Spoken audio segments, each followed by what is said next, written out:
Welcome to Superhero Stuff You Should Know. This is Ben L, and with me is... Andrew Big Blue Balls Kent. And we're here for Man of Steel. It's the 10-year anniversary. Can you believe it? Feels like it was a lot less than that at this point, but it's been 10 years since Man of Steel. 10 years since Cavill entered our hearts. Mm-hmm. I mean Man of Steel.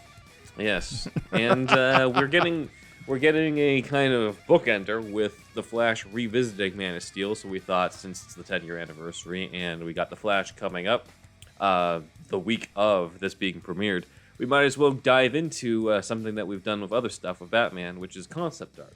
The unused concept art for Man of Steel. I had Dan go on the hunt for a lot of this, and just FYI, man, a lot of this is Krypton. Like, a lot of this is just all the Kryptonian stuff. I couldn't find any concept art for Metropolis. So all Krypton. You don't like Krypton as much as me, but I like a good sci-fi world, so I'm into it. This is for you. So yeah, just letting everyone know.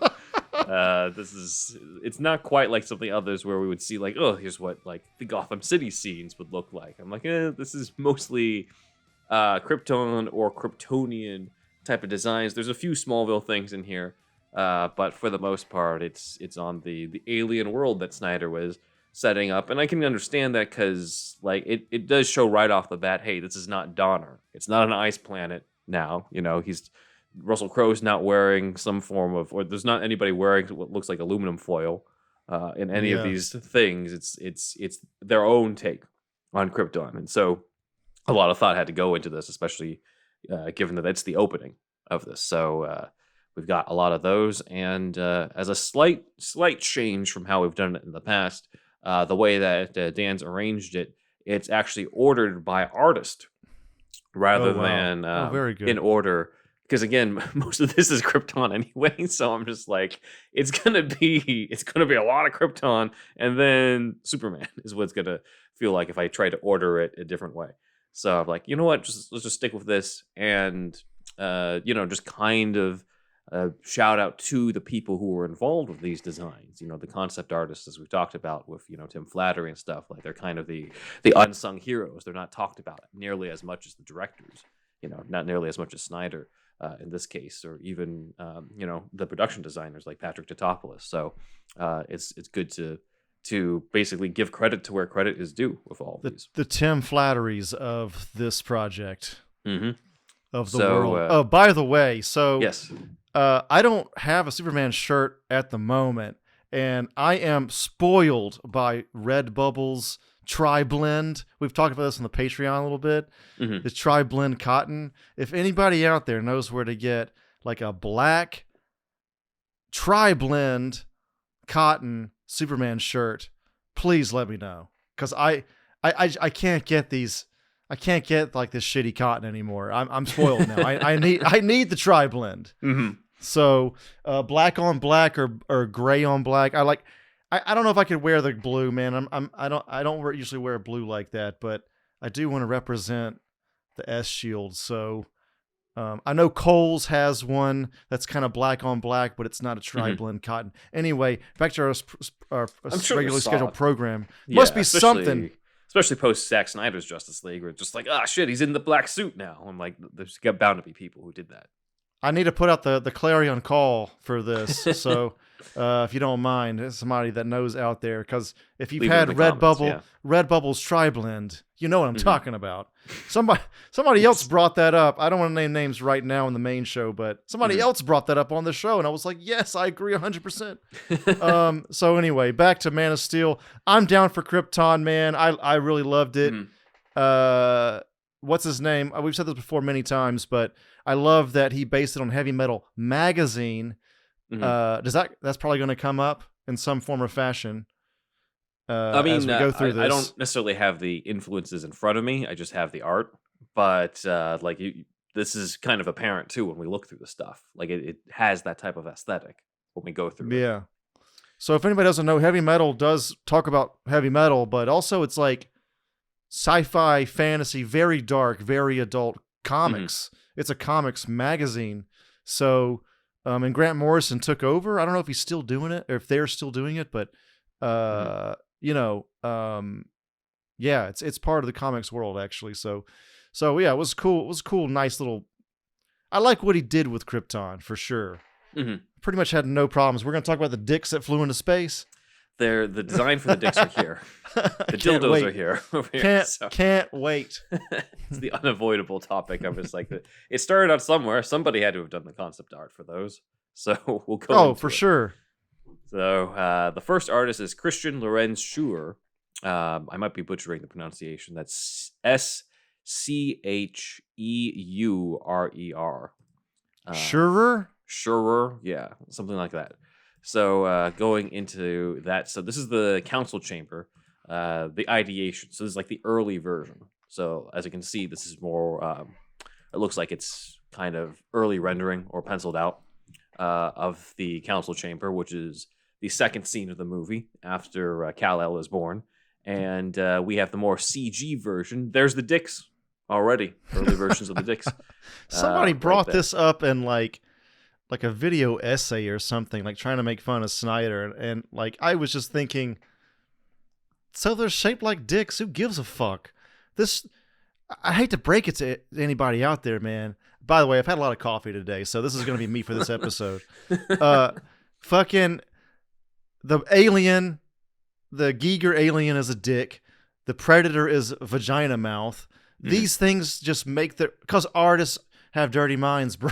I don't know, but it's a striking visual for our animal brain in a way. So yeah, these things show up, and rockets already look like dicks anyway. Regular rockets, they go out and fuck other planets. So seed other planets. So anyway, I think part of it too is that the base, right? Like when we get closer to the look of it, because one thing, it was just a pod and it's kind of phallic shaped, but the base, yeah, looks like balls. Yeah, so yeah, they went out of their way for it. I mean, they went all in. Yeah, fucking fine. Who cares? Yeah.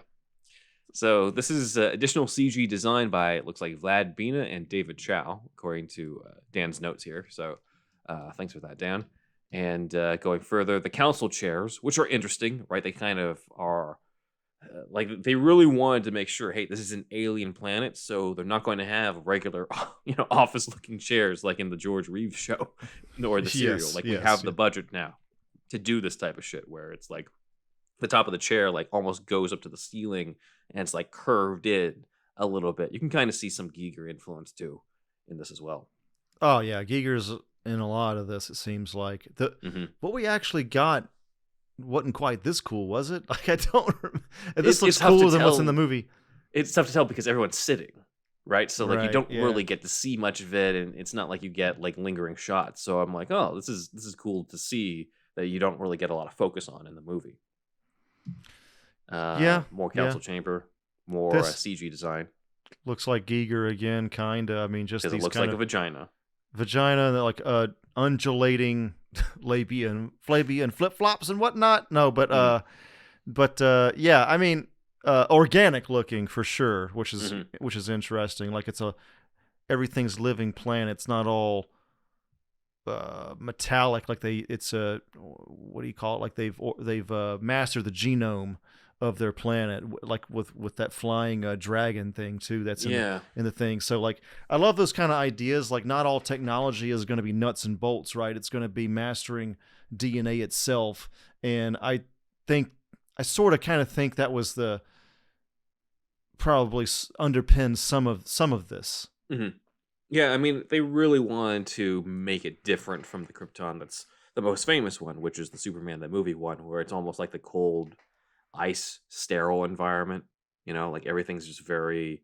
I mean, you look at it, it's just like it's obviously very cold, not just in terms of weather, but also the demeanor. The demeanor of Jor-El. It's a very different take on Krypton. So it's like, like this is more organic. There's still kind of that coldness in people, but Jor-El and Lara are different since they have the first natural birth, and in generations in the beginning here.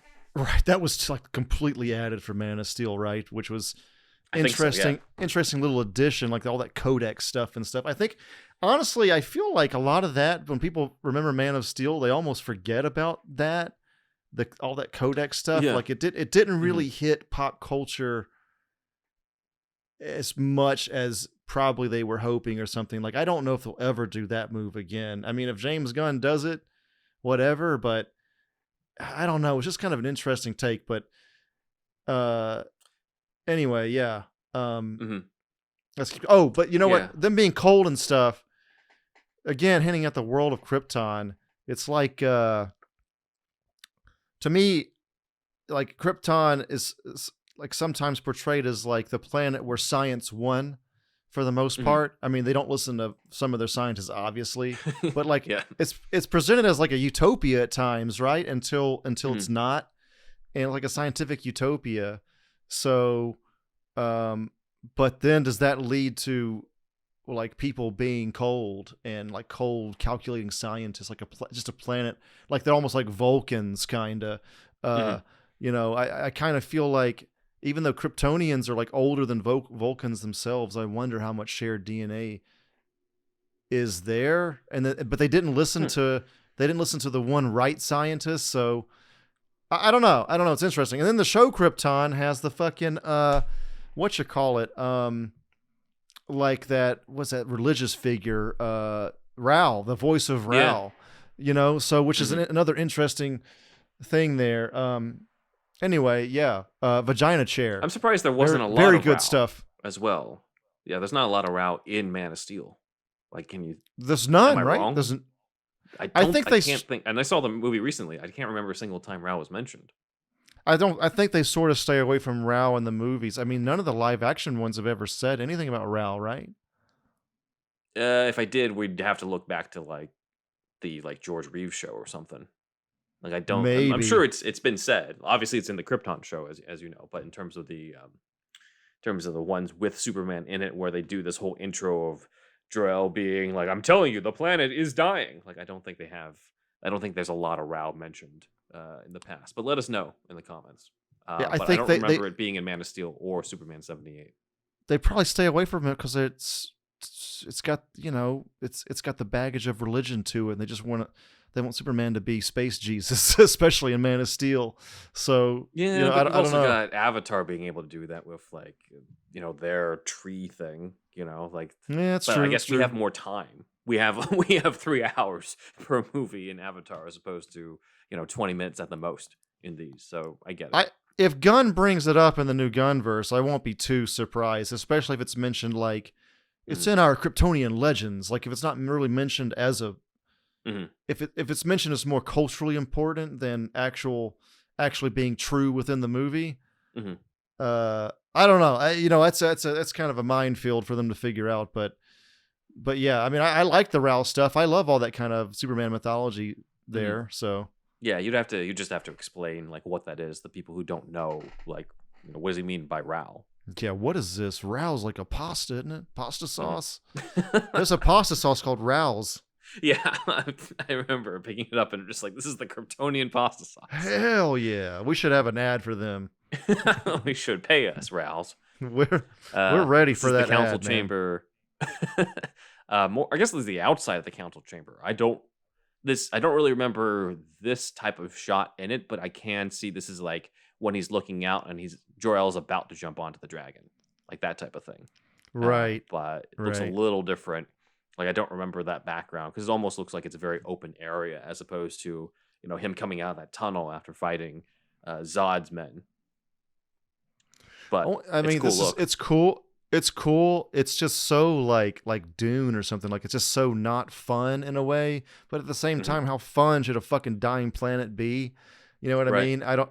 So it's also, for me personally, it's like kind of harder to judge architectural stuff than it is like suits, costume designs, and vehicles, because those are all toyetic. Whereas like, and I'm still like 12 years old in my mind, but like architectural stuff a little bit tougher for me actually. But I mean the main thing you get from this is just like, this is God, I don't know, alien and austere, or you know, just like not fun, but very like a serious chamber. I don't know. Yeah, but I like the aspect of like, hey, we're leaning so much more into the alien Yeah, I do like that. I'm a fan of that. I like that. I think, Snyder couldn't put his stamp on like the suit too much, but he really put a lot of stamp on this. For sure. Yeah. On Krypton. So I appreciate that. He took a lot of chances and a lot of new direction with this, and said fuck you to the Reeves verse, which I do like that in a way, even though I like the Reeves verse, but it was time. It's been 30, 40 years. Like, fucking update it, dude. It's fine. This is cool. Early council chamber exterior. So this is an early version of what the outside of the council chamber looks like. It's almost like a mind, like a mind type of thing. I'm gonna have to embiggen this on my side to really see this. Okay, yeah. There's a lot going on here. Yeah, and you can almost see like a road or a railway type of thing around here. That wasn't like, I don't remember seeing that. Like, this is very early on, it says too. So I don't think this made it in. But it's still got that aesthetic that's in the movie. This is cool. I mean, it looks like a gaseous cloud, kind of, yeah. Menacing, very menacing. Again, this is, Heavy Metal magazine. Easily. Yeah. It's got that look. Moving further, this looks a little closer to what we got in the movie. Something that seems a little bit more of, I don't know how to describe this, but it's sort of like organic metal in a way. Like around the city. You know what I mean? Like, this is like the main city, the main hub. I'm like, okay, now it's got the look that's going to be in the movie. Living, breathing, organic city, the city itself, and like, again, with like that dragon that's like his pet, like I just kind of felt like the extreme sci-fi nerd of me was like, I bet you they engineered that fucking dragon. Yeah. Like that's not a naturally occurring thing. Like, they have, other than their fucking planet just being destroyed from the inside, like about to explode, they're so far advanced. They've mastered all living organisms also on the planet, and they've made their own, and they make their city, kind of organic as well. So this is, it's cool. It's definitely, like, you don't see this too much, especially in a big movie. Yeah. I also like the fact that when you can see through a lot of these, I'm just going to kind of like go through some of the back ones, but like, notice we don't get any like traditional shapes because this is not Earth. So there's no rectangular buildings. There's no squares on the chairs. It's all like its own shape. Like, notice, like, these are buildings, but they don't look like buildings to our eyes because they're not designed like that, because it's an alien, like an alien planet. And that's what's really cool about this. This is a council chamber. The top of the council chamber, I'm guessing it just says council opening. Might be at the top of it. I'm not sure. Or it opens up and the chair is there. That's what it looks like. Again, like an early idea where they're like in these pod chairs and it opens up. But again, like, it's just non-traditional, not stuff that you would find on Earth because it's an alien planet. So it totally makes sense. It's just so bleak too, like all of these shots, but at the same time, it's a dying planet. So I get it, but like, I guess it would be before Kal-El's time, but it would, it'd be cool to see like a prosperous Krypton. I'm sure that's been written in the comics several times. I probably read it and forgot, but right. but yeah, the prosperous Krypton's cool though. Superman's hometown, home planet. Just feels apropos to be a little bit brighter, but at the same time, it's got to blow up. So right. So it's got to show where his people went wrong. So yeah, it's fine. Let's see, more of the council chamber tower. It's pretty cool. They put a lot of art on this. I honestly, dude, I don't remember like the exterior of this tower too much in the movie. Neither do I. And I saw the movie. I rewatched the movie like last week to prepare for this and The Flash, and I'm like, this is. Again, so like a lot of these, remember, it's concept art, so like some of this probably didn't make it in, or like we never really got a clear shot enough for this to stand out until we see stuff like this. Yes, exactly. This one on the right though, with the legs, we got something like that, right? That kind of looks. Oh yeah, that looks like the world engine, but above the tower. Yeah. Yes. Interesting. So a through line with a design there. So this is I'm a fan of these action scenes. This is cool. This is definitely cool. This is definitely like we got a lot more. The council. Yeah, we got a lot more action going on now, and this is definitely like, this could be a Star Trek panel or something. I mean, not with the Enterprise, but like this is definitely like sci-fi as hell, right here. Sure. So yeah, this is pretty cool. Moving further, now we got the creatures that were designed. Don't remember this like big, I want to say bantha, but like elephant type thing in the middle. I mainly remember the dragon. Think that's somewhat familiar. I feel like yeah. Wait a minute. Yeah, now I do, because it's right after Kal-El gets born, and then you see this creature like scream up into the air before we get to the council. So yeah, it is in there. I knew I remembered this guy. I mean, he's cool. I don't know what else to say other than he's cool. I mean, he looks like a bantha, like you said. So I do like that they tried to be like, hey, like let's do different creatures, because like the most famous animal from Krypton is fucking Crypto, who is basically a white retriever who can blend in with dogs on Earth. So like that's not really alien, but this for sure feels alien. Yeah. Again, another one. This is one of the dragon type of creatures, Varaka. War kite. Okay. Yeah. And then another one, wing analysis, it says here. So this is the main one that Jor-El rides in order to get to the the Genesis chamber, I think. With all the where he can get the codex. So that's there. All the different versions of Varaka's face. A lot of thought obviously goes into that. So we have, I'm sure, influences from real life animals and real life reptiles for this. You can see a little bit of a shark, a little bit of a turtle, a little bit of an insect type of look, a little bit of snake in all these. So pretty cool. Dude, they pretty much, unless somebody's like a real fucking genius, they pretty much always base it on real forms. They there's this part from this animal. It's like a hybrid. This part from this animal, this part from that animal, and put it together. As far as I know, and they usually, from what I've seen of this process, it's always based on something real. Mm-hmm. Yeah, you kind of have to, right? So with this, it's a nice mix of like, kind of like a giant dragonfly with dragons, with reptiles, all sorts of stuff. So it's obviously a choice to be like, we're not riding in Kryptonian X-Wings. We're riding on dragonflies. Right. Like, what a choice. So I do respect that, because again, it adds the alienness of it. Creatures are wild like that, man. I mean, alien creatures, like it feels like you can go even crazier with that than you can with some sort of space jet. So very cool, very cool. And again, look, does somebody know out there? Like, I just feel like they genetically engineered these. Like they're thinking. Like I'm sure that was the thinking behind the mythology here.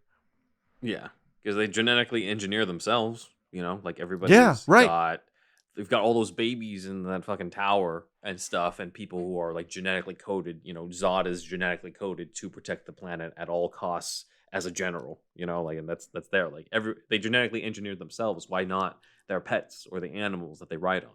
Everything, I feel like, and that's a theme of like too much control from humans, too much control from the Kryptonians, which are humans, and then, well, a type of human. You know what I'm saying, though. But then thematically, whatever, we have natural born Kal-El, so it's like the antithesis to Krypton itself. What Krypton has become. Yeah. If we dive deep into the mythology for this particular movie, which is great. It's a society that failed because it was too much control. Yeah, tried to control too much of everything. Didn't let anything like happen naturally. So Kal-El is thematically tipped the tide. You know what? I'm really buying it now that I think about it, Snyder. This is good stuff. It is. Now that I didn't realize we'd have to spend a whole episode exploring this, but looking at the concept art, I'm just like, you know what? I do have a lot of appreciation for like all the thought that goes into every single aspect of this, where like, this creature, that's a new thing that like then hints at the genetic engineering that you're talking about, as well as like, Yeah. this is how Kryptonians fly on this planet, because they don't have the Yeah. powers that Kal-El has on Earth. So we get to see Jor-El fly before Kal-El, but not in like the way that you would expect, because he's now on his own planet. He's got this other creature to use. Like, very cool ideas here. Rondor beast, that's what they called. Rondor beast. These are from the comics for sure. I'm sure. Maybe not this specific design of them, but like I think the name Rondor, that does. I think when we did the Man of Steel deep dives and we were really deep into the Snyderverse, I think I was looking that up and seeing that was a thing. So that's there. So the Rondor is the one that kind of does the cry out that Kal-El has been born in the beginning, and once again they're mixing around with the different faces on here, but I think they went with the best one. Like it seemed like a creature who should have some semblance of something that we know in the face. That seems somewhat friendly. I mean, if we compare it to the other ones where they don't even seem like they have a face at all, like I don't know where the eyes are for some of these, then I think they went with the right one. A friendlier face, other than, I mean, it just looks like a spider screaming into the to the sky. I know, right? You want something a little mammalian. Yeah, something that, because it's supposed to be one where like we feel good about Kal-El being born. It's not like Zod was born and then you got like a spider thing screaming into the sky to warn everybody. It's Superman being born here. Right. Kryptonian War Dog. I don't remember this. I don't think this is in the movie, was it? This looks heavy metal as fuck, though. Yeah, I know. So we're looking at a creature that is just, it mainly looks like teeth. There's no, I don't see eyes at all. And then it looks like this dog has guns attached to him and cannons at the top. Amazing. So hell this is pretty cool. It's very heavy metal. But yeah, the Christian Lorenz, sure, like this is definitely the type of look they were going for on that. Yeah, there we go. So let's keep going with this. Another early creature version, another version of the Rondor, it looks like, because that face looks familiar to the ones that they were playing around with. This one kind of looks like it has an anteater type of influence on the face. Every animal pretty much has 6 legs too, which is interesting. I think they did that with the Avatar too. A lot of animals had 6 legs. Yeah, like I think it's just another way to be like, hey, like this is an alien planet. It's not just putting a dog on Krypton, Right. Genesis chamber exterior. Okay, so this is where Jor-El goes to retrieve the Codex.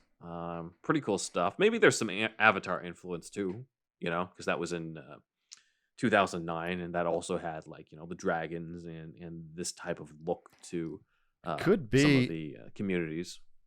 I mean, James Cameron really respects Snyder. He's has a quote saying he's one of the best filmmakers today or something. Just Google Cameron Snyder quote, you'll find it. So they're buds. You got the Genesis Chamber pool. Yeah. I'm sure that Snyder took a page from that. I think there was something about Cameron trying to push Snyder to do Man of Steel in 3D. Snyder's like, I can't. The technology or whatever, he didn't have it. Yeah, he couldn't. He wasn't able to do it.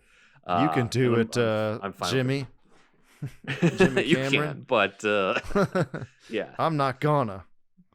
This is Jor-El in the Genesis Chamber waste silo. So as he's retrieving it, again, a lot of these are designs for this idea of him going in and retrieving something that is unique to their version of Krypton.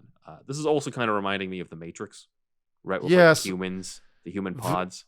There's no way the Matrix didn't inspire this particular thing. I mean, it's humans being grown, very similar to the Matrix deal. So, I mean, yeah, it's so odd, man. It's such an odd. Like this was never added. This is completely new to the Superman mythos. Yeah, never really added into the comics either. I think I like the idea, but the movie just doesn't spend a ton of time focusing on it.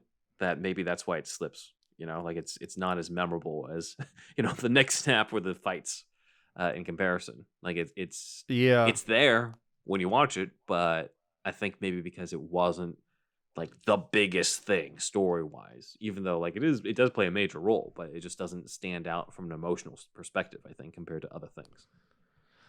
Not really, and they didn't really bookend it with Yeah. much anything. They don't really mention it again. The thematic stuff we talked about just a few minutes ago are kind of the best thing out of that, but it's just generally more powerful to have to bookend it, right? Like to bring it back around somehow thematically at the end. I don't know, man. It's just it was just odd. It's such an odd thing. I know they updated the living fuck out of Krypton, so I guess this was just part of their update, but I don't know if I need this again. But at the same time, I don't hate it. I don't hate it. Yeah, I agree. It's a cool addition, but doesn't really. It's a cool addition, but also doesn't add that much. It feels because it's like, well, it doesn't really change the fact that Clark's still going to do the right thing, or that it doesn't really add much drama, I think, either to us wondering if he's going to do the right thing, because his morality, his moral compass, isn't really dictated by his DNA anyway. We've never really thought that in the comics. It's not really established that much that it's going to be dictated by his Kryptonian DNA. We've always known that comes from the Kents. So the idea that like, oh, he's different from other Kryptonians because he gets to choose his own destiny. I'm like, well, okay, but even if you remove that plot point, it would still be Clark choosing his own destiny and using his powers for good. So you don't really add that much more to it. Maybe it would be more impressive if this was closer to like maybe the J.J. Abrams version where Krypton is like still around or something, where like or maybe if this version of Kal-El was on Krypton for longer and had a chance to be imprinted with something and goes against that, like maybe that's more dramatic. But I'm like, it doesn't really add much to something where the choice is still the same as in any other version of the mythos. That's true. They just really love this idea. They're like, Krypton is sci-fi. We're gonna have a Matrix-like thing. It'll be fine. Don't worry about it.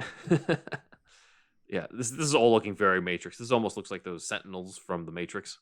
Definitely, that are like the tentacle things. This is This Jor-El. is cool. Very cool. This is him getting the Codex. Pretty cool. Now we're in the scout ship. I know we've kind of jumped a little bit, but still, this is still Kryptonian. Clark finding the suit over here. We're still with the same artist. Same artist still that we started off. Yeah. Okay, did a lot of work. Yeah, because again, like, look, this is still Kryptonian, even though it's from way, way later in the movie. This is still Kryptonian. Oh yeah, for sure. Yeah. That's cool. You know, also thematically, not thematically, but color contrast wise, it's just great. Go back to that, the one before. You know, you got the bright colors against all that drab. No. The other one. You were just there. The Superman one.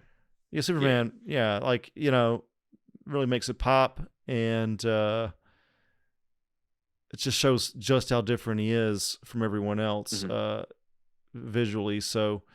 And I know one of the ideas was for him to break free and that to be his undergarments from from armor or something, which was a cool idea. But it's cool to see it like this as well. Dude, Giger just changed the game, man. Like, this is so Giger-esque. Yeah, Giger's all over this in influence. Yeah, all over it, dude. It's unbelievable how he's like set up an atomic bomb in concept art in America. Yeah. Worldwide. This is the armory. Oh, yeah, this is kind of like how the pods would reveal the armor, I think is what they're playing with right here. So that's cool. Okay.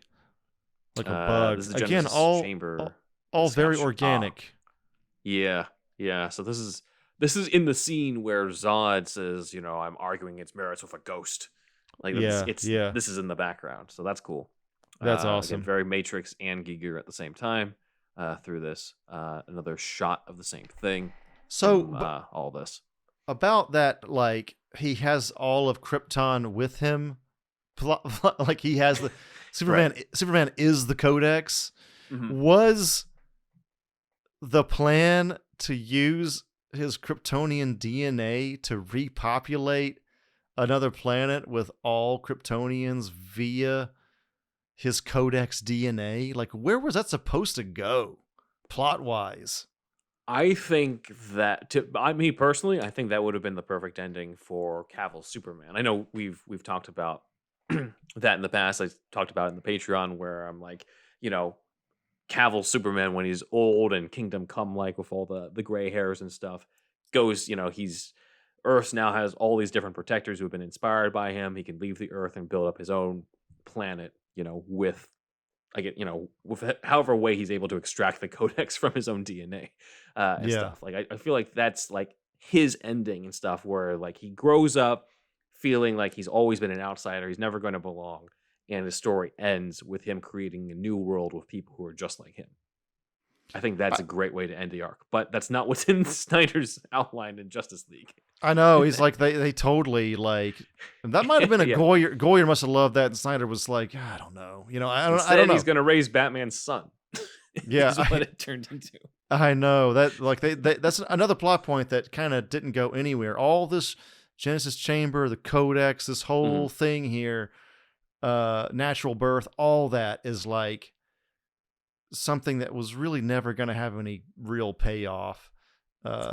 Yeah, I think I agree with you. It's probably a Goyer idea, because if we remember the original ideas of this, it started out with Goyer taking a break from Dark Knight Rises to have some sort of sci-fi take on Superman, and now we know what it is, pitched it to Nolan.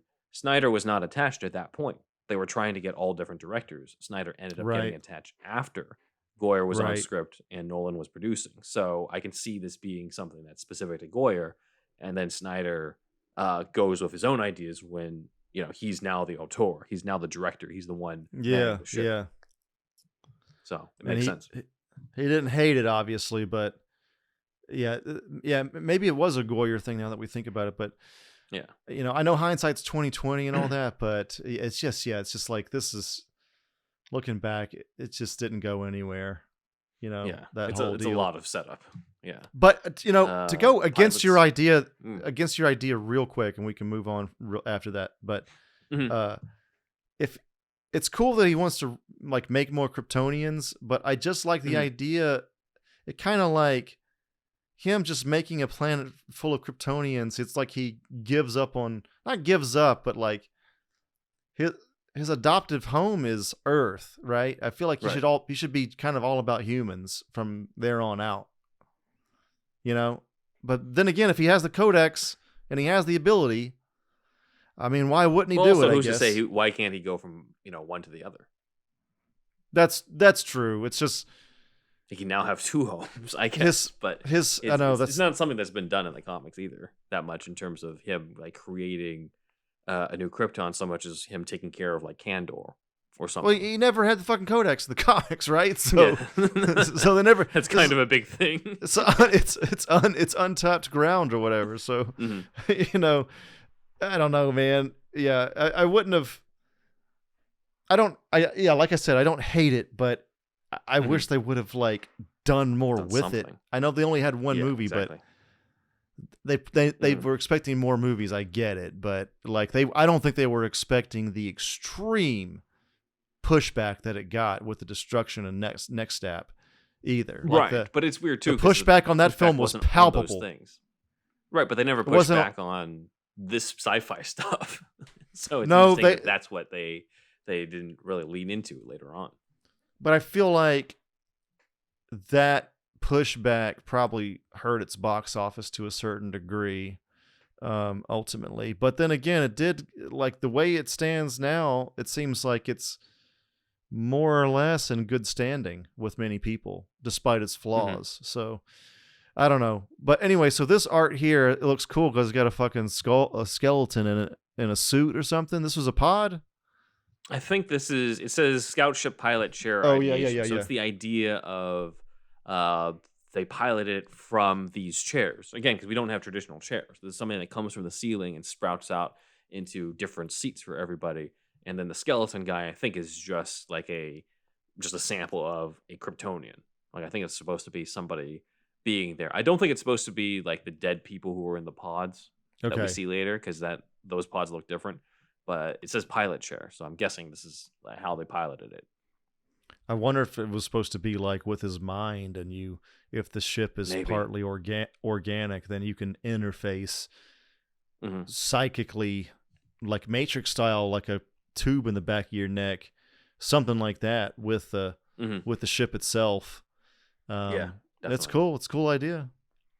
Yeah. Next is the scout ship pilot cockpit. This is Superman in there. This is what he emerges from, or at some point. So that's cool. House of L Armory. Okay, so I guess we're back on Krypton because this is Jor-El getting armored up before facing Zod before his death. Oh yeah, I remember people were like they didn't like how the Superman suit was just hanging there in the ship, but I just felt like, what the fuck do you want? It's in the ship. It's fine. You want it just like in a closet or strewn across the fucking floor somewhere? Like, no, I think they mean the origin, not necessarily how it was displayed. Oh, I mean, because it doesn't really look anything like the others. Because somehow this one has all the bright colors and stuff. Like I can see why they said that. So I'm like, it doesn't really fit in with the others. If it fit in better, then I feel like that pushback wouldn't have been there. You know what? Yeah, they just didn't get around to explaining that, and they didn't have to too much, I guess. But maybe the yellow sun changed those drab colors of the L suit into brighter colors. I mean, I think it's been in the ship the whole time, but I don't know because we don't know that much about the scout ship. Would have been cool if it was drab at first and he gets his little dark suit and then he steps out into the sun and it changes. Yeah. That would have been kind of sweet, actually. That would have been cool. Because the yellow sun exposure at that point. Yeah, I can get that, but it's just that's not a. Yeah, they could have explained that better for sure. It doesn't ruin the movie though, for me. Yeah. Let's see, more of Krypton, the planet. We're back here. Exploding. Yeah, it looks like it's about to explode. so in past episodes, I've said Krypton like that. So they say it like that in Man of Steel, I think, and I don't think Snyder made that up. I think that's from something previous, like the way he says Krypton, like it's from the serials or something. So I've always kind of loved that kind of pronunciation, that way of saying the name, man. It's just so like retro sci-fi the way he says that. But nothing here is retro sci-fi. This is all pretty modern. Modern. Yeah. Yeah. It's almost kind of a Blade Runner quality added into this one. In a way. Maybe it's just the lights I'm reacting to. Super organic. It's more green than the other ones. The other ones were like kind of brown and yellow. Maybe the colors start changing too as the plant's about to explode. I don't know, but this looks more electric or something. But yeah, it's cool. I mean, I like all of it. Yep. So that's awesome. These guys I don't remember. These are not in it. I'm pretty sure. Yeah. Some bug thing behind him. This is. If they had more time to explore Krypton, then sure. But this says Lower City. I don't think we were at all during this area, so that's interesting to see. I don't think so either, dude. I would have definitely remembered a suit like this. Like this looks like it could have been in the Fifth Element or something. This type of suit. It's kind of cool, but I don't think they got around to this. And they got like a beetle. What is that thing? Yeah, I don't know. So. It's weird to see. Also, it might be okay. So this is throwing me off. On the lower left corner, it says November 29th, 2010. I'm like, but Goyer was trying to write Dark Knight. I mean, he was writing Dark Knight Rises around the same time, but I don't think Snyder was even attached to it until 2011. I might be wrong on that, but maybe I am wrong on that. I could. Well, they could have gotten Snyder's. People that are this concept artists that are associated with Snyder, kind of getting on board with it all like early. Scheurer could have joined early on. I don't know. Yeah.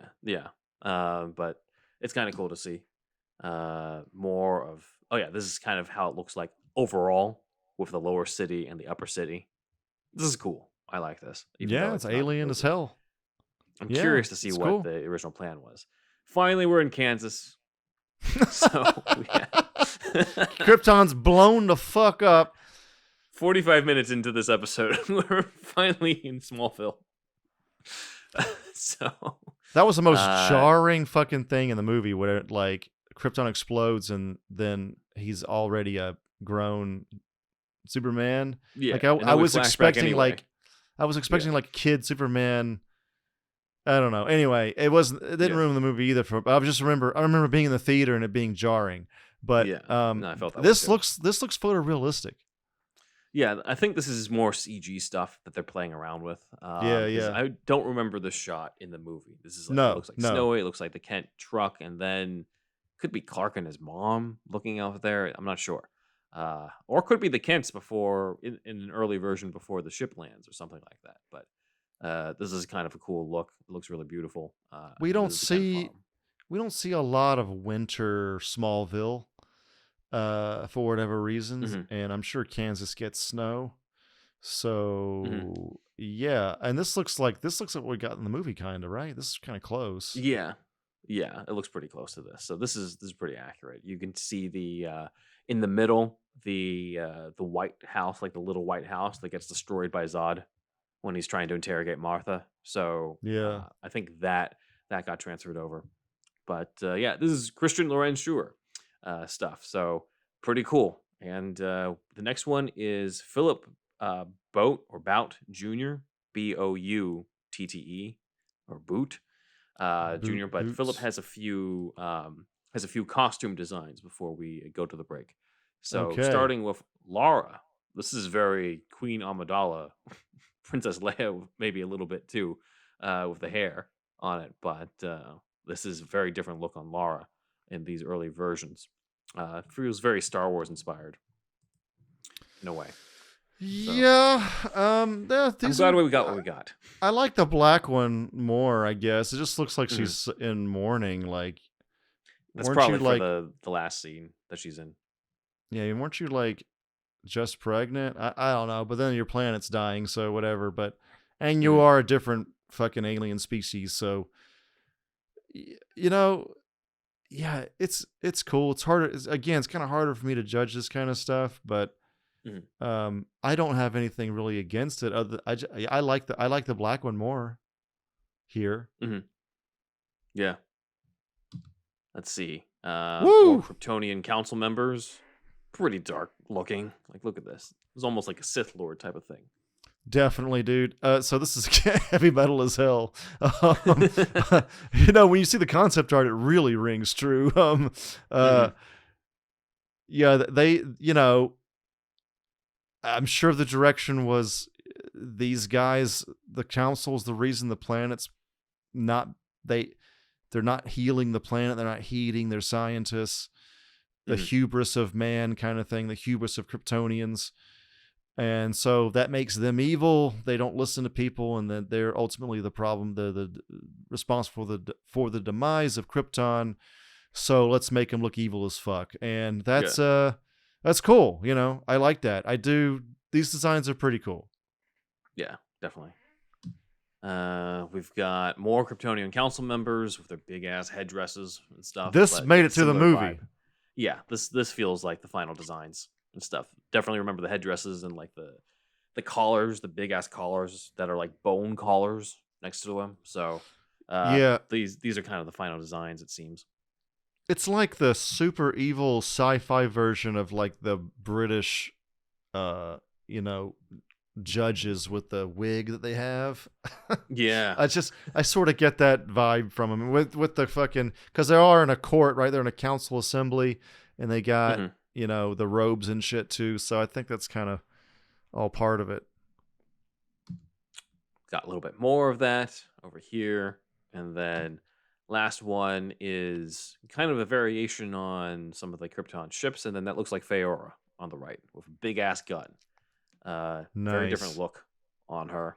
She's got kind of a very heavy metal type of design. A lot of eyeshadow. just a lot. Yeah, they kind of that. Yeah, and then they kind of overdid it. They overdid on that. But I mean, one. it's just concept art, so it's understandable. Yeah, they're like something like this, but they kind of retain the whole like it's just her face and like everything else is like this metal armor type of look. I don't remember her wielding the gun that much. It might have been on Krypton, but I don't think she did it when she was on Earth. Yeah, for sure. My coworker Kodai Yoshizawa did some of the sculpture for some of her armor or something. It was one of his first gigs. Oh, nice. So shout out to Kodai. Nice. So with that, we've got the first two artists, and we'll cover the rest, including finally, we'll get to the Superman suits at some point in this, but we'll cover that after the break. All right, everyone, June is a busy month for us, and we have a lot to announce. Some of the stuff is upcoming or has already passed, depending on when you view or when this episode comes out, but I will give the dates and go from there. So, first off, June 17th, both Andrew and I will be on the Flash podcast with Andy. Andy was part of our Flash episode on the Berlanti show, and he's bringing us onto his show live. So the date is June 17th.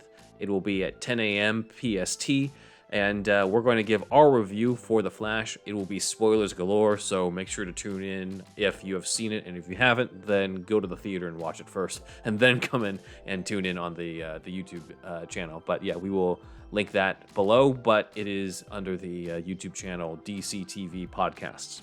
So we're looking forward to that. We will be seeing The Flash early as well, and we'll make sure to have our own review and deep dive episode for you guys. So we're excited. Can't wait. And then real quick on June 20th, I will be, or already have been, depending on this, on the show Table Read Tuesdays on YouTube, joining actors in a table read of the Sam Hamm 1986 draft for Batman 89. So check that out. And meanwhile, Andrew and I are in a movie. We're in an independent short film called Derek Magnum, playing ourselves, and the movie could use your help. So head on over to, it's now a GoFundMe link in the description, and help them out. Proceeds go entirely to the production for festival costs and not to us. They could use some help there, and check it out. And we had a fun time shooting that. Yes, so, it was great. We all know that making a movie is expensive, and we need to support indie filmmakers. So this is one way to do it. So yeah, please go to the website linked here for his GoFundMe. Nice. So there's that, and then we have a few other plugs, some creative, some mine, some not mine. One of those is to check out a comic book now released called Mark of Death from one of the friends of the podcast, Andrew Pensner. But basically, this is one that is an independent comic that I've read, and it is pretty awesome. So let me read off what it's about. After the deaths of everyone he's ever loved, Mark Thompson tries to end his life only to discover he can't die. Confronted by an internal order of sociopathic anti-heroes and their serial killer companions, Mark is thrust headfirst into a battle between the forces of life and death. Enlisted into a world of time stealers and death dealers, Mark finds himself a pawn at the center of a brutal war where an evil rebellion has broken every rule in the universe to keep him alive. But why? So there's a lot going on, but there's a lot of great world building in this type of stuff, and if you want to support independent comics, check that out, and they're supportive of ours as well. So you can buy this comic from the publisher Bliss on Tap at their website. I'll include the link in the description as well for this month. And I myself will be writing my own comic and crowdfunding soon. The comic is called Alter Ego, and it is a comic series. Quick, I just wanted to comment real quick. Cover art looks fucking awesome. That's all I got to say.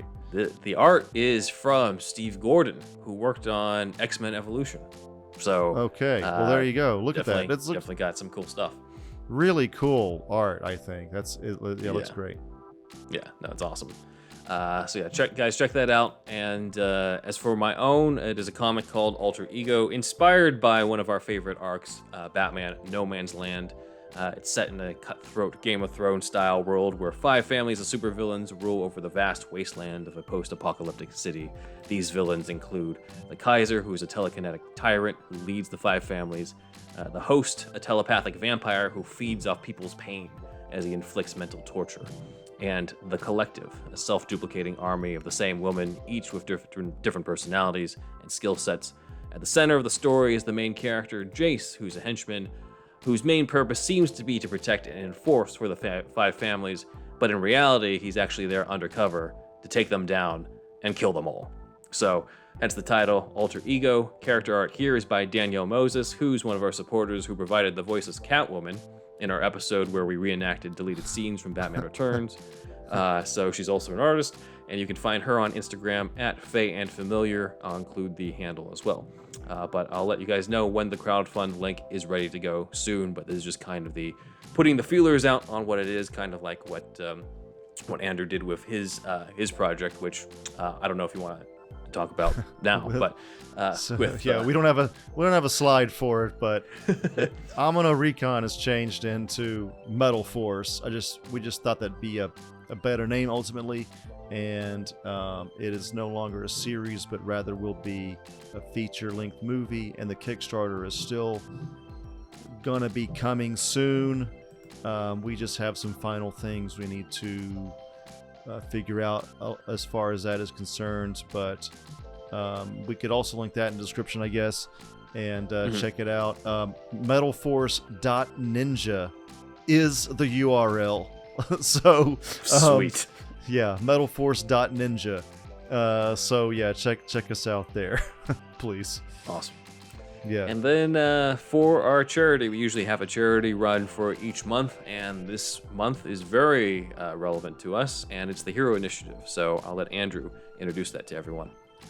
Okay, so I mean, basic pitch here, guys, is that this is like a GoFundMe specifically.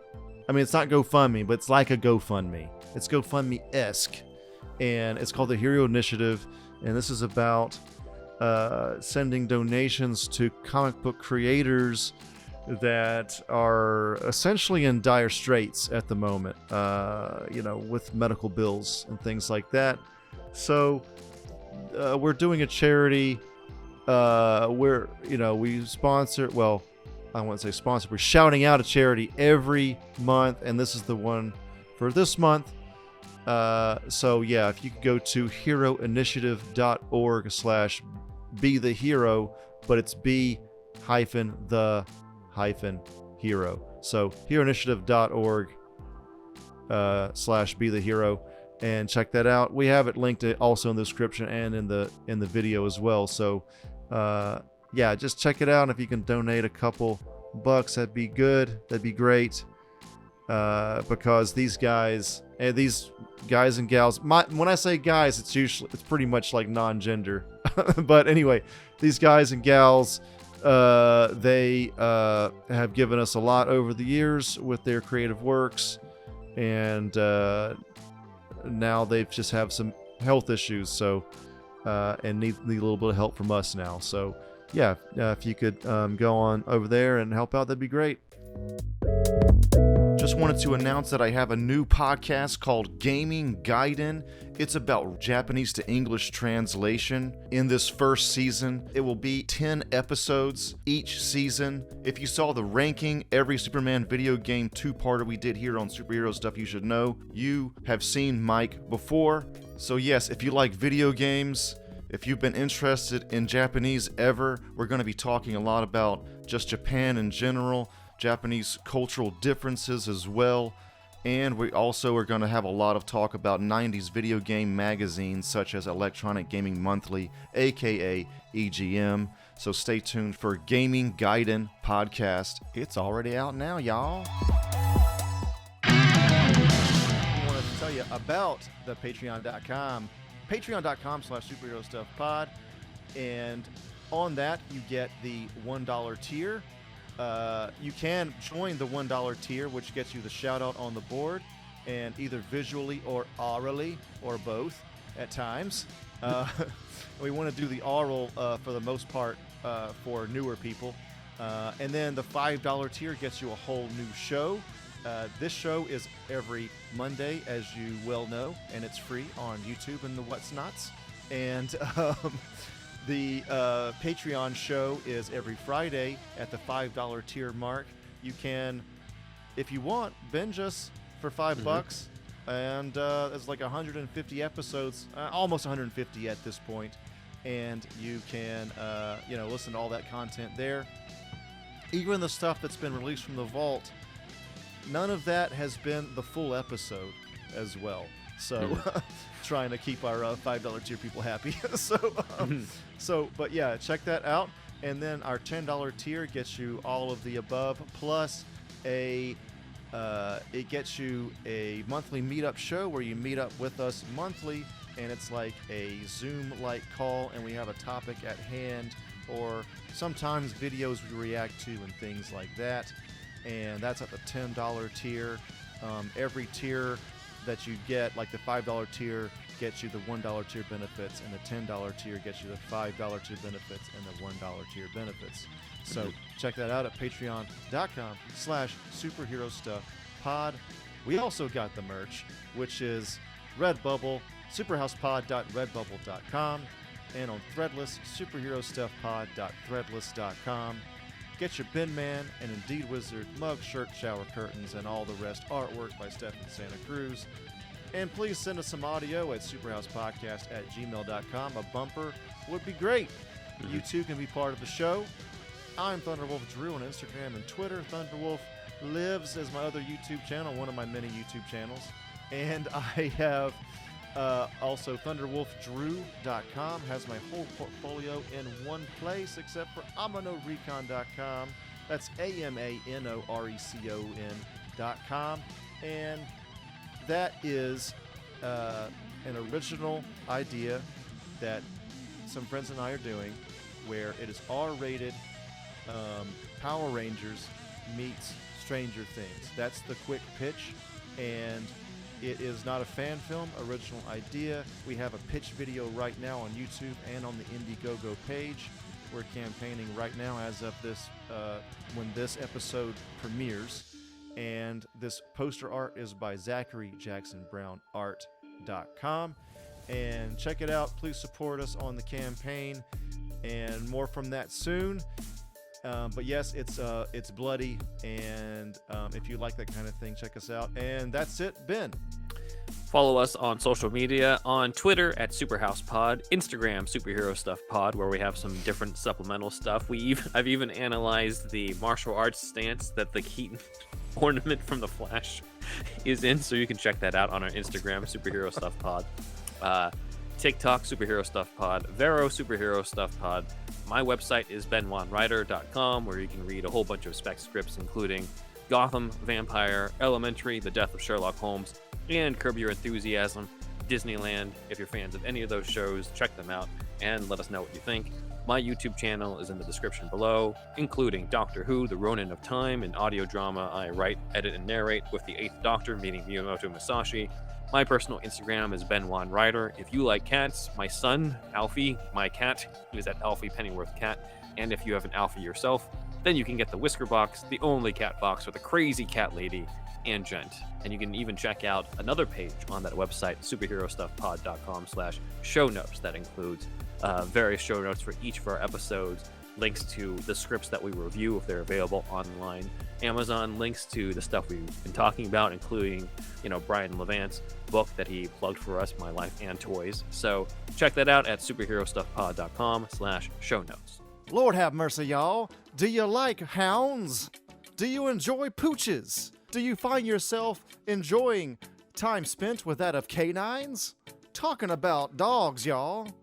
As you might have heard, Superhero Stuff You Should Know has now teamed up with BarkBox. For every month, you get a box for your special canine. Pooches. Or hounds. That's right. One free extra month if you go to barkbox.com/superherostuffpod. Follow the link and you'll get a free extra month valued at $35 and valid for all multi-length plans. So get the BarkBox for your hound, for your pooch, for your canine. Your doggo will thank you. What I got this time, boy? And we're back, and we're going to talk about the Kryptonian characters now. We've gone through Krypton for at least a good hour or so now it's time for us to talk about the costumes and stuff. But again, like, so much of the thought went into Krypton that it makes sense that that would influence how the costumes are like, including Superman's costume. So we've got Jor-El's stuff right here. We've got his regular one that has the hints of the Superman outfit. I think there's more blue and red in this one. I don't think he had specifically the blue and red colors when he was just talking to the council in the beginning. Maybe I don't I'm think wrong. so either. Or I it don't was remember. very muted if that was the case. He had this bony suit though, right? At some point. Yeah, on the right, that's the armor that he ends up wearing in preparation for Zod showing up, so that he can protect him, protect Cal, and protect Cal's launch over to Earth. So Russell Crowe was seemingly cast really early on. If this looks like they made it just for him, which is cool. Because that's definitely his likeness. He was so good, man. I loved his Jor-El. Yeah, no, he's great, and again, like very different vibe from Marlon Brando. Totally different, but totally valid, man. My God, he just delivers those like, they will stumble, they will fall, but he's got the gravitas. Yeah, my God, dude, come on. It's different from Brando, but it's and if you want an experienced actor who has the gravitas to say that type of stuff to inspire Clark, you got the right guy. I know, it's so good, dude. What a great casting for that one. Yeah, great performance. More of Jor-El. Again, like very, very Russell Crowe. This is definitely his face for these. But yeah, it looks like they're very much leaning into the blue and red with some of the gold Kryptonian stuff. I wish we got this. This is cool. I don't think they did this. This would have been so cool. It looks kind of Game of Thronesy, but who gives a fuck? You know, it's... And, like, he could be wearing different shit because he's supposed to be, like, the crazy scientist, and, like, everybody else is wearing drab-ass shit. Yeah. And he's like, no, I like colors.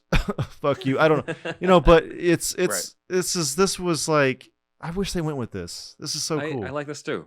I like it a lot. I think it hints towards the Superman while still being true to Jor-El. It's not him literally stepping out in a Superman suit, but more of, like, it's the hint of it enough that you get how... Superman's suit ties into that. Like, I think maybe something like this would have made it sit better with people when the Superman suit shows up in the scout ship. Definitely, because you have the design through line. You have I don't know how else to say it, a through line. So yeah, sure. It would have been great. And it's not just the S symbol that is the family crest, but they have a whole theme to their family, colors and all. So yeah, this would have been great, and honestly, would have been a great toy. I mean, like a McFarlane thing, but you know, like an adult toy. Not that kind of adult toy, but you know what I mean. but yeah, like again, my toy, the toyetic. Yeah, we talked about dildos. Great toy. but yeah, this would have been very good. So yeah. So these designs of Jor-El were done by Keith Christensen. And we're going to be going through, it looks like Keith Christensen does a lot of costume designs, just in general, because we've also got a few of Keith's designs for the Batsuit in the past. So this is definitely somebody who's worked in the Snyder camp. Let's see, this is more of Zod's soldiers. This is like Namek style with that. They went with something different than the usual, like stormtrooper type of thing, or it's like a mix of that with Giger. We've got like that long, almost like snout like thing in the armor next to the head. So that's in here. Now we got Zod, who looks bald in this. That's definitely Michael Shannon though. Yes.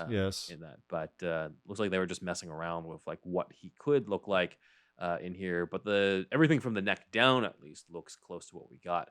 We got the armor that he's going to be that he walks around wearing, and then we've got him locked up in the I will find him scene. So that's there. Pretty cool. More of Zod's armor and sort of the translucent, the transparent look that kind of fades in and out. I was a big fan of that. I thought that that's my favorite part of the whole Zod spaceship suits. Like, I thought this was very cool. I would have liked to have seen more of this kind of thing. It's kind of like, again, organic. Like, you don't know if is it like what kind of technology is it? It's so weird. It's so it's so futuristic. You don't know what it is, and it's just like cellophane over his face, like plastic bag over his face, but like a sci-fi, but in a very sci-fi way. You know, it was very striking design to me.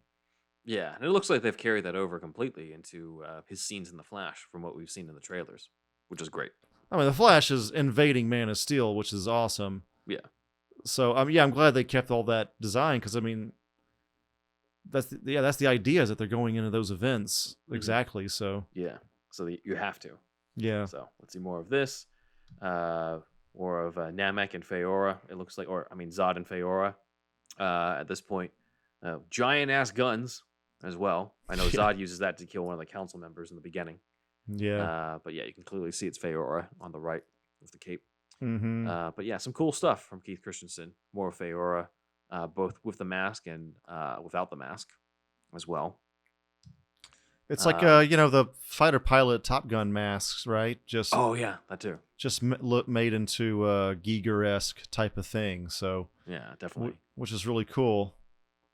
We've got looks like ceremonial guard on the right, and then on the left, that looks to me like the scientist. Yes. What is his name? I know what you're talking about. He's the one that's like. Jaxer. Yeah. Do we need him alive or whatever? No, or whatever. Yeah. It's a great moment. Yeah, so this is Jaxer on the left. I can't believe I forgot his name. We've talked about him so much. Good performance for him, though. He was so sleazy and evil, and he really sold it. This other guy here looks almost exactly like the White Soldier from Aquaman 1, so this very similar shit here, but I don't. Sapphire Guard. Is this guy in the movie in Man of Steel? You know what? Let us know in the comments. But like the armor itself seems to lend itself because look at the chest. Oh yeah. So maybe like an early design of it. It does say 2011, May 2011. Kind of thing. So it would make sense that this was for that. But yeah, kind of like an early version. But I don't remember this, like this specific type of thing. Right. Yeah. Yeah. So. More of Kryptonian soldiers, but yeah, we've pretty much run the gamut in terms of the Keith Christensen contributions to the Kryptonian costumes over here. Very cool stuff. Very nice. So this comes from Peter Rubin. Some of these are just scenes or like designs of locations and stuff. But this looks to me like when Zod and Feora and company have already gotten out of the Phantom Zone and they start exploring the other planets, the other colonial outposts to find out, what happened or try to basically hunt down the Codex during that flashback sequence. So that looks like this sequence here. Peter Rubin also had a whole bunch of other designs for Kal-El's ship and the Kryptonian chamber, but so much of it looked exactly like it was in the movie. We've decided to kind of hold that in discussion for later in the Patreon. So thank you, Peter Rubin, but this is the only one that we're showing for this episode for now, because the only thing that looks kind of different from what happened in the movie. Most color, though. Yeah, right? that too. Well, this really cool pinks here. So. Yeah, because that's not what it looks like in the movie. In the movie, it's just kind of a very dark scene, I think. Yeah, they're like walking on an asteroid with no atmosphere or some shit. Yeah. As far as I remember. Yeah. Yeah, this is cool. Very cool. We've got Ed Natividad as well, working on other versions of the Kryptonian armor. It looks like these are earlier versions or other prototype versions, because the Keith Christensen one is definitely what they went with for the movie. But yeah, these are like alternative designs for the Kryptonian armor. I like the one in the middle, the kind of green face one, green face and kind of looks like a Ninja Turtle samurai type of thing. That's probably why I like it. Yeah, I was gonna say, I'm like, mixed with Skeletor. Yeah. Oh yeah, I could kind of see that, like almost like the hood is there.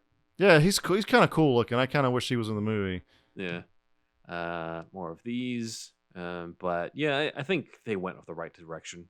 Nothing against Ed Natividad, but I think they went with the right direction with what we got. They all look so heavy, but I guess that's the Centurion look. I just often feel like these characters are just so heavy looking. But if they're like bodyguard types, like I guess I kind of get it. Centurion gladiators, but I don't know. Yeah, it's fine, I guess. I think it was smart too in the movie to have them start off in the armor that they wore on their home planet, and then have them strip it off to like the undersuit that looks like what's in the Superman suit, but it's its own thing with like the black, design and their own silver symbol on the chests. So they pretty much nailed that with here. But yeah, Ed Natividad stuff is pretty cool. It's also I think Ed's also done stuff for the Snyder Camp as well. It's in other concept art that we've gone over. So, okay. But yeah, as we can see, we've now reached finally the Superman suit. We had a little bit of it here in the previous this previous slide, where it looks like the S shield has black in the background. But it's kind of hard so to this tell. was Feora's... What? No, wait, what's going on here? Why, this It's just a Superman suit next to Feora. Oh, okay. Yeah.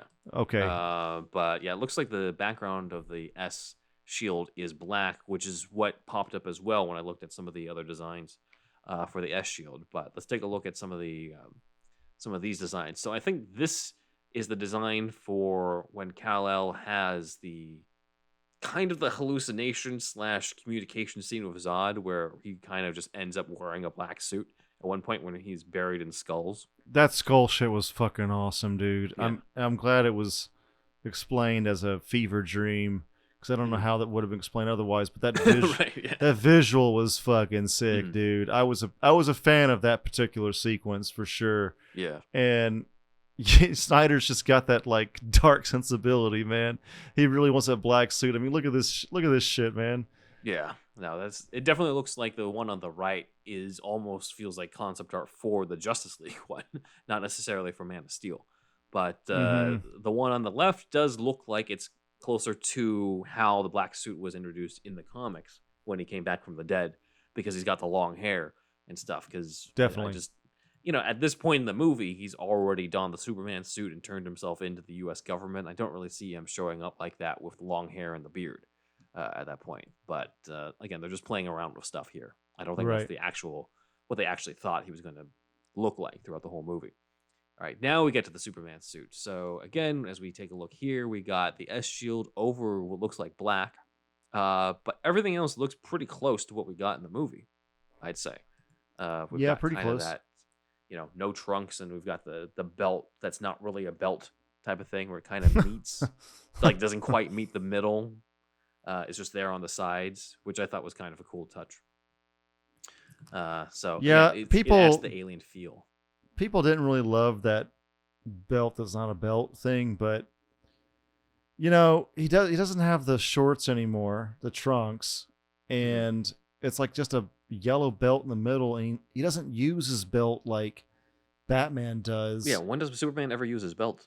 It's also an alien suit at this point. His mom does not make it in this story, so if they had done something more belt-like, I'd be like, whatever, but at the same time, it is an alien suit.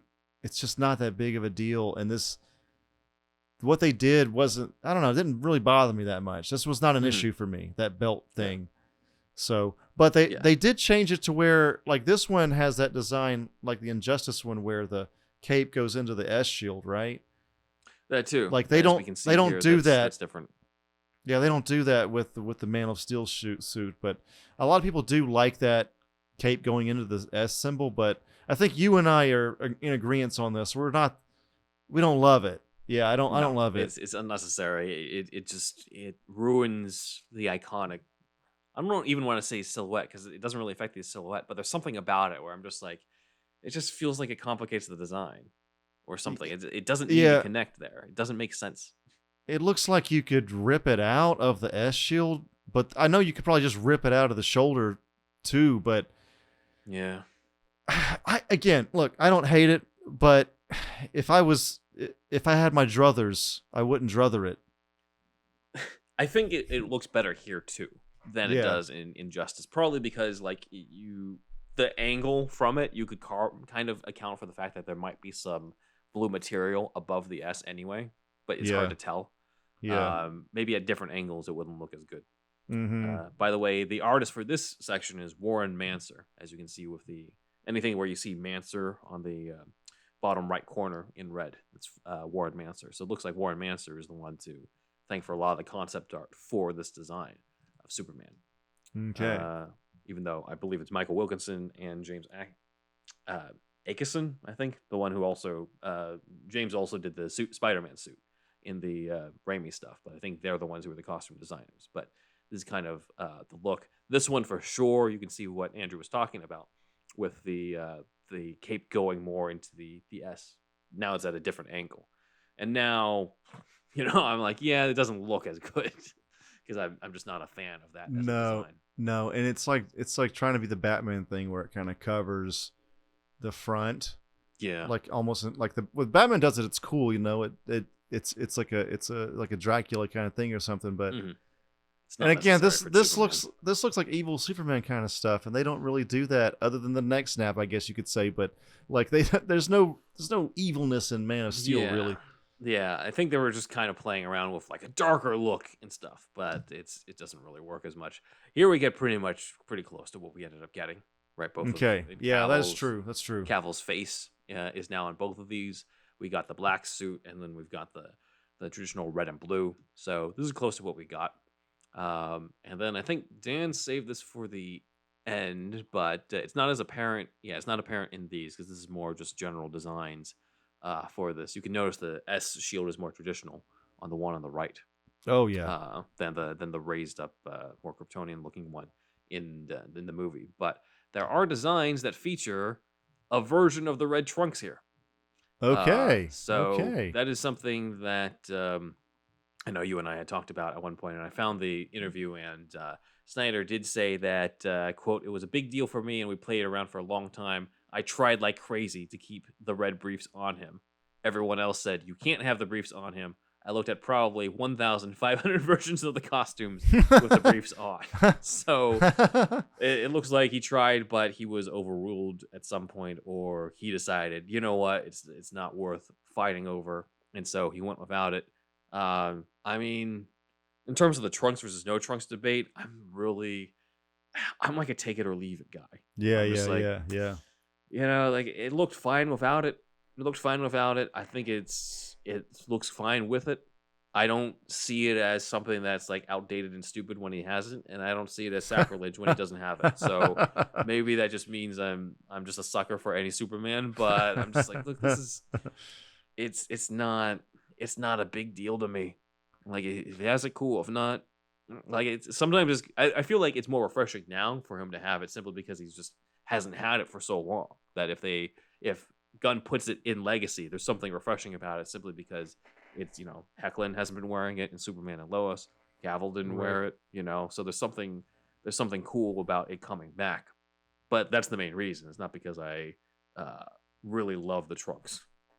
How do you feel? Are you also on the like I can take it or leave it, or are you more anti trunks or pro trunks? No, I'm pretty much like you about it. I mean, the thing is, like, when it's red trunks, it's classic, and it harkens back to circus strongmen of the 30s or whatever, whenever they designed the original suit.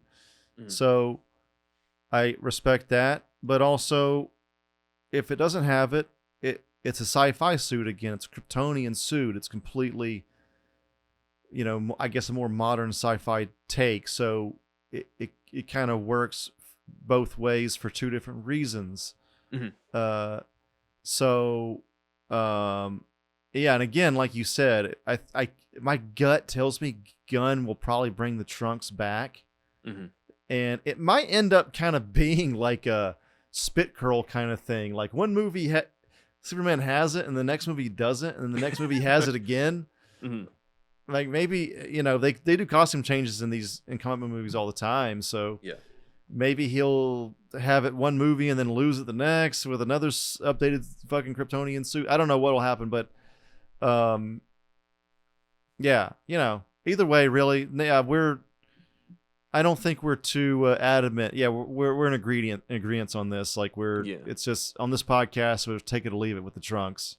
Yeah, it's not something we feel that strongly about. But I will say though that there is something to be said about how when you're making these types of movies, you also have to factor in that the reason why most of the time the costumes don't look necessarily like a one-for-one interpretation of the comics is the fact that they need to sell toys that are specific to the movie. So you can easily tell a Man of Steel suit or a Man of Steel toy compared to a regular Superman toy due to some of the things that are specific to the Man of Steel suit, like that type of belt, or like those metal things that are kind of on his forearms. And if he just has the regular suit that they make no changes to, then, from their standpoint, it's like, well, what's to stop, why would a kid want that if he's already got a regular, like, Superman toy? Like, what if he wants the one specific to the movie? So, we have to factor in that the people behind this will want to have their own stamp on it, partially for having their own stamp on it, but also partially for the merchandising reason.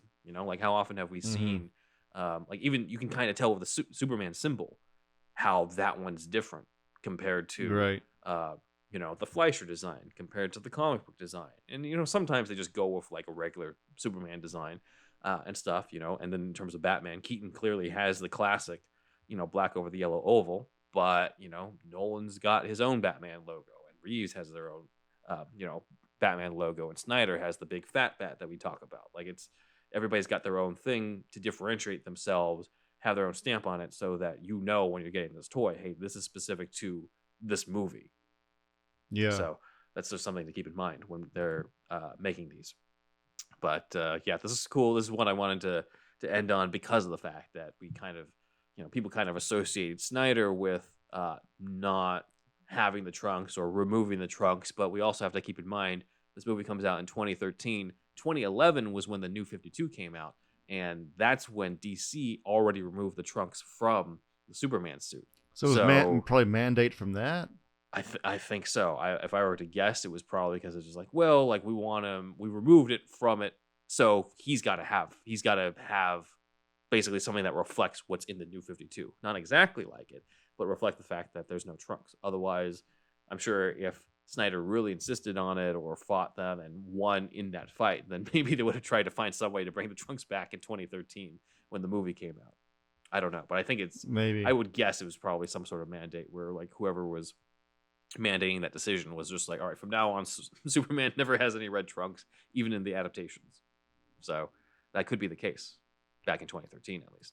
I like the glowing S though in the right one. That's cool. It's very cool. Yeah.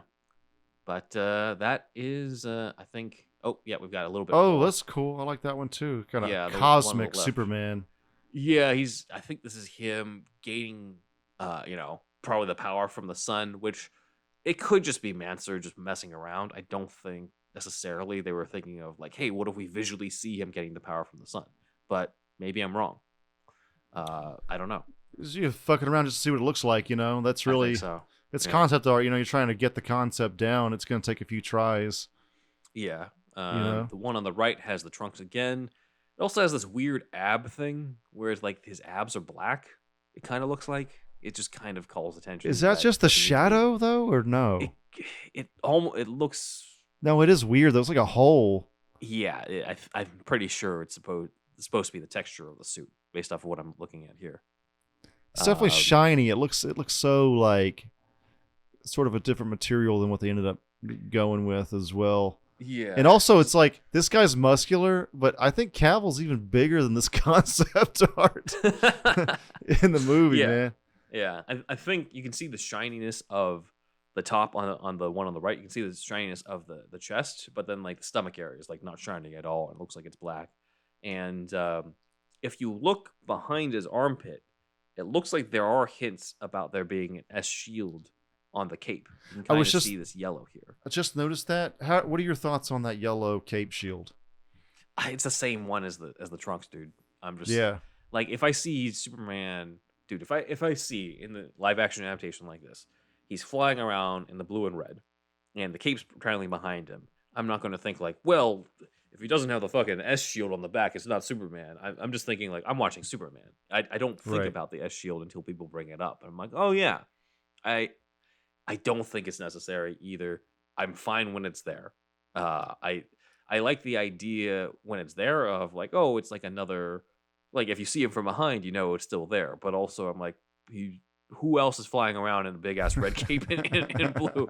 I don't think you need to look at him from behind and be like, I don't know who this is. Like, you know who it is. I think on that. There's something toyetic about the yellow on the cape, but I'm not. I don't know. I don't hate it, but I think I'd probably take it out if I had my druthers. I think I want just the clean red cape. I think I have more of a position on that than the trunks actually.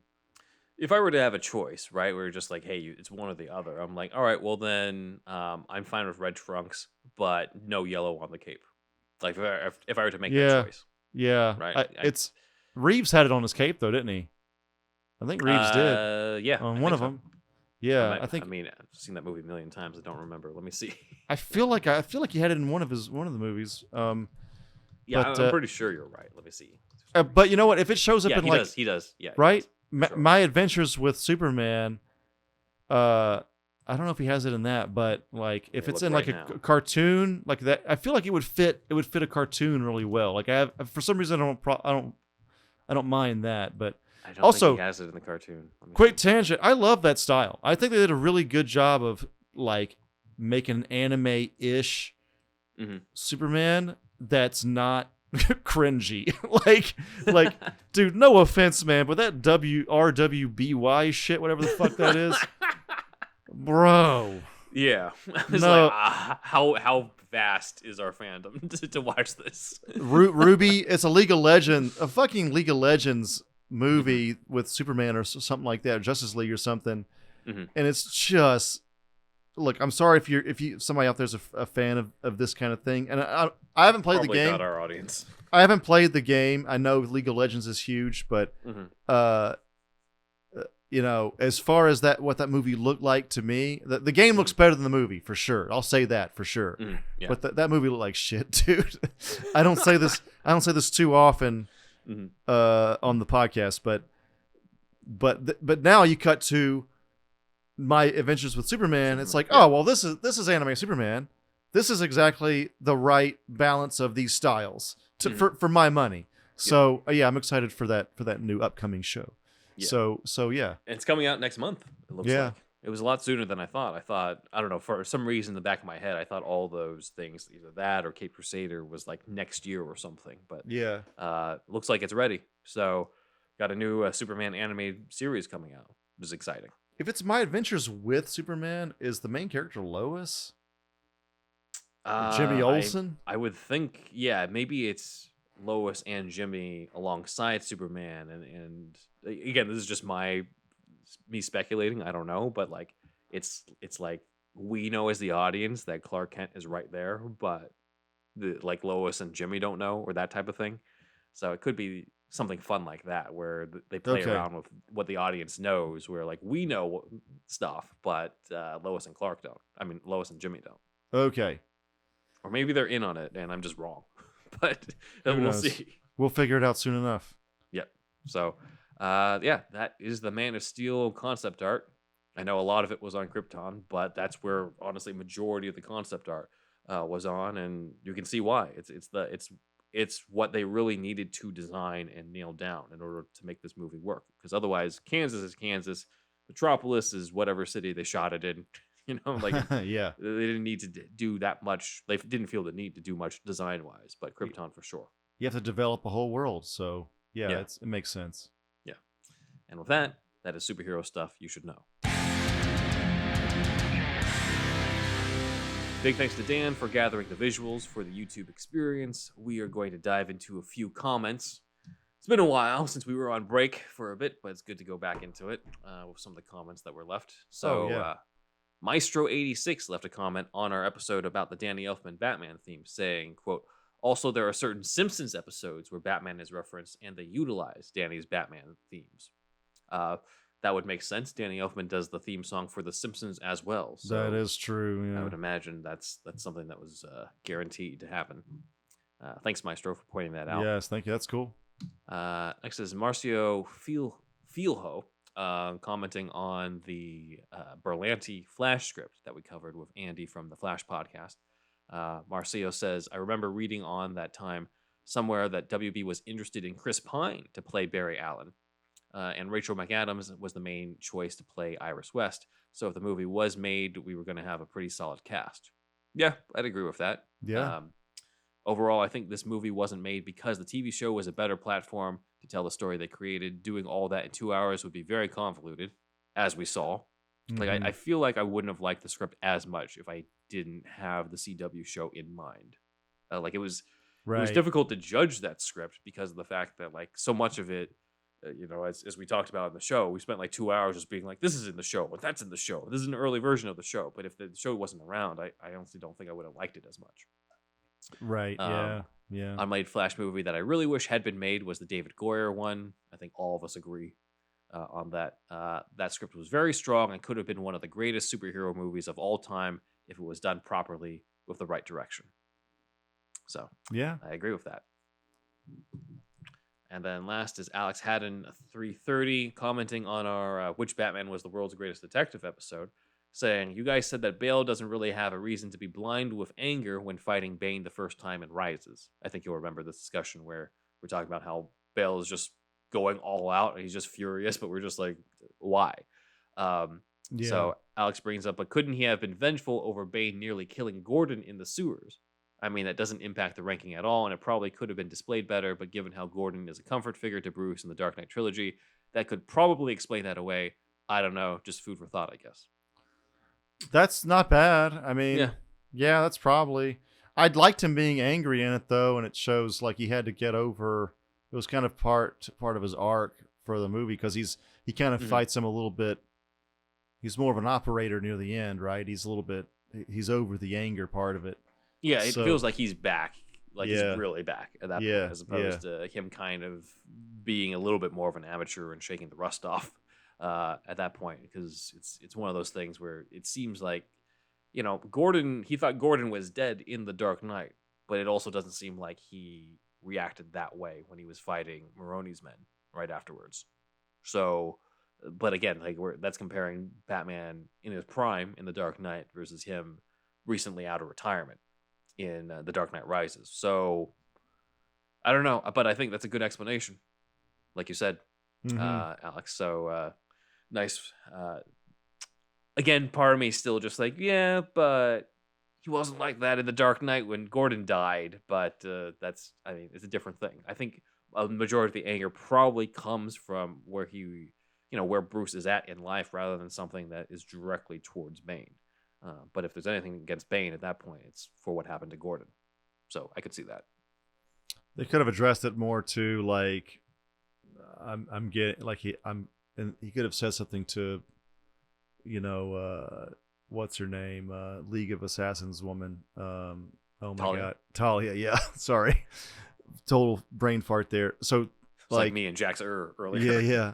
So could have said some line like, I'm just getting angrier the older I get, or something like that. Like I'm starting to lose it. He confides to her, and that could sync up with Bane. Just a process of being older, because he is older in the movie and he needs to retire soon. So I don't know. Maybe something like that. I don't know. That or also displaying that in earlier scenes before he confronts Bane, where he's just because there's that time where he confronts the guy in the chase at the end, right before the police catch up to him and stuff. So if he, if the guy gave up everything, but Batman still like breaks his arm and stuff because he's that pissed, like that could have also played a role into selling that more, I think. Right. Yeah. But thanks, Alex, for that. Moving on to the shoutouts. Okay, everybody, man, it's been a while. So one of our biggest breaks we ever took. So thank you for joining us again after our long break, a spring break. And let's thank some of our newer comers. So Slight Rebellion off Madison. We see you in the $10 tier, man. Thank you for always showing up. And then, of course, Meteor P, Michael W, Bruce K, Tita, Sketchcraft, Kyle B, Darren P, Devin, Titbout. Forgot about that one. We love Titbout. Titbout, man. So good. And Renee V. And we want to thank our other supporters as well. And I guess that's it, man. We will catch you on the flip-flop. And also, we want you to do us a favor. We want you to tell all your friends about us. Krypton! Knew you were going to go for that. That's all I got in this life. Okay.